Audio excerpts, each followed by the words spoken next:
This is the Brave browser. I have been kind of advocating that folks use it, and so I decided I would show you maybe how to set it up for the kind of approach that I encourage. So the Brave browser is built with Chromium, so it's going to run pretty much like the standard Chrome browser that most folks are used to using. It has a couple of attributes that I think make it very useful and important and maybe even ethical to use. A lot of people are concerned about how their personal information is being collected uh, based on the kind of sites they visit and what they do there.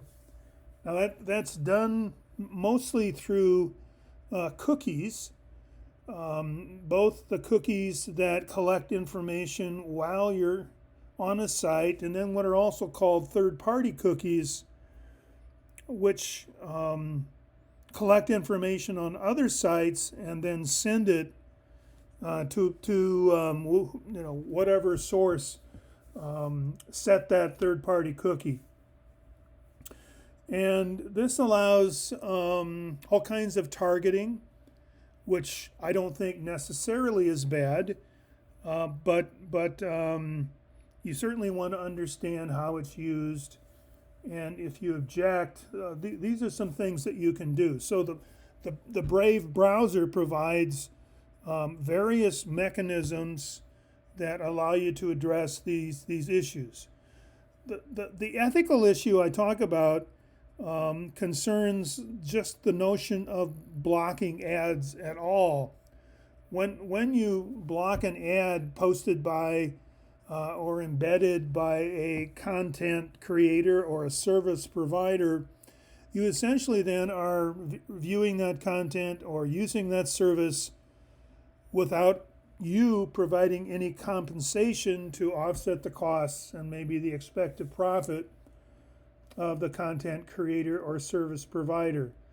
That also doesn't seem appropriate. So what I like about Brave is that it allows a way to limit the collection of personal information, blocks ads, and also provides some compensation to the sites that you use and the people that support those sites. So this is the browser. You can't really see it as any different, I don't think, from any standard browser.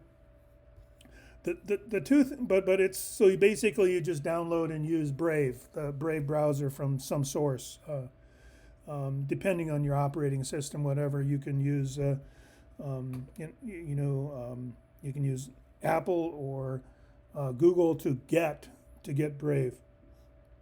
There's two symbols here, two icons that are important. The one on the left, that lion's face, that's really just the icon that Brave uses. And if you click on that, what you'll see here is this slide. And what this slide does is allow you to turn on the protection. So this happens to be my own one of my blog sites. Right now, there's no protection against the ads and the cookies that are on this site. If I click here, you'll see that now the activation of the protection has occurred, and it tells you some things, and you can also set some different things depending on what you want to try to control. It is important to know about this. There are a few kinds of sites that if you block the cookies or some scripts, may not work appropriately. And if you really want to use that site, you can, on a site-by-site basis, just turn this whole thing off. And this is the way you would do it, coming up to this icon in the top of the browser and then turning off the shields. All right, so anyway, I have now activated the protection mechanism available in the browser. So at this point, anything I look at, it won't collect cookies and it won't show me ads. Now, if I come to this triangle icon, it allows me to make a couple of other settings. And here are what these settings allow.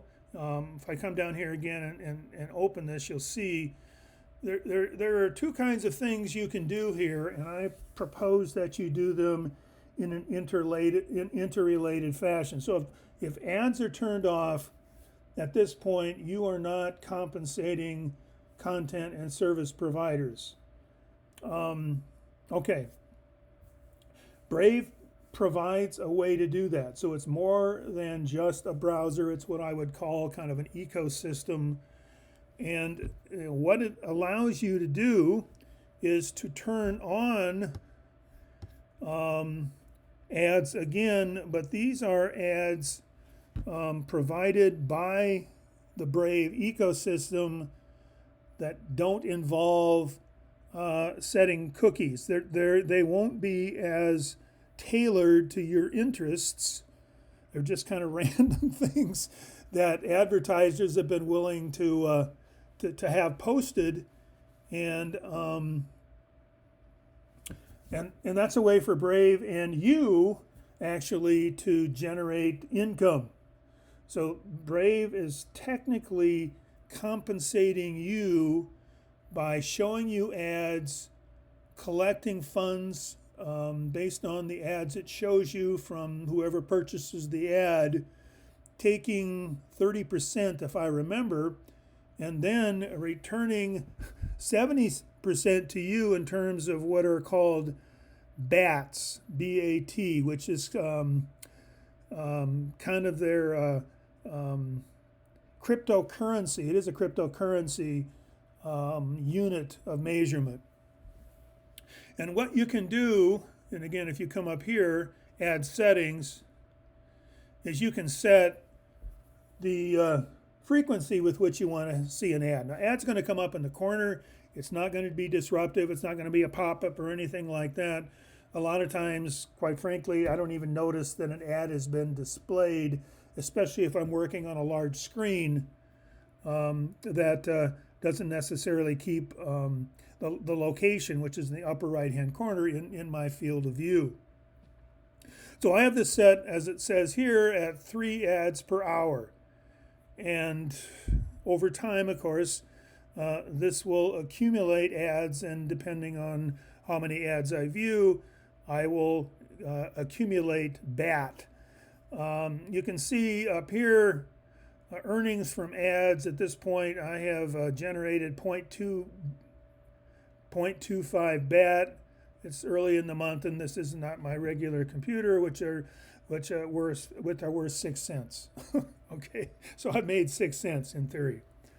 Now, okay, so I could actually collect this revenue over time,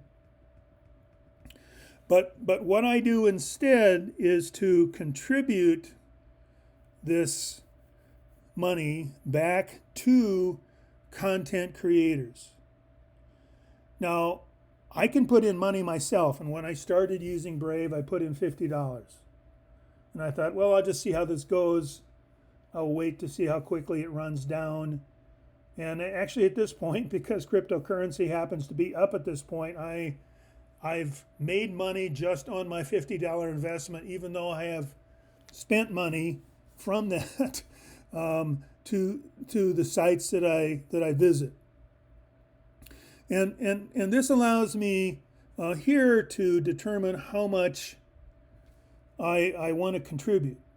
So you see I have it set at 20 BAT a month, which is $4.75. Now the thing with that is, and you can adjust this, way up and way down depending on what you want to compensate. What I'm proposing people do is not do this to collect money, but use this to kind of just use their attention to compensate the sites they visit. That seems to me to be fair. And it only uses that $4.75 I allocate a month. One, if there's enough resources there on my side, and then also only if the sites I visit have registered with Brave, and I forget how many sites and services have done this, maybe 60 to this point, but I clearly haven't run down this, and you're not obligated for money that you don't contribute. So you can either contribute money, which is what I did to get started, or you can just use the system and collect bats yourself. And then if you designate that you want to contribute by moving this slider here, it will first, it will try to use the bat you've collected to compensate. So you can play around with these settings, how many ads you want to see, and what the rate is you want to provide in compensation. And that's what I would kind of suggest, that you balance these two things out, so that whatever you're taking in, you're sending out as compensation for the free content and services you've used. So just a quick look at, I guess it wasn't that quick, but this is a look at the Brave browser, which is a Chrome-based browser. Most of the extensions you use in Chrome will also work here. I've showed you how to block ads and cookies, and I've also showed you how to turn on Brave ads and set up the resources you take in because you view these ads, which makes it different, of course, than the ads you view through other systems, so that this revenue to you is then used to compensate content providers that you are no longer accepting ads from. Brave browser.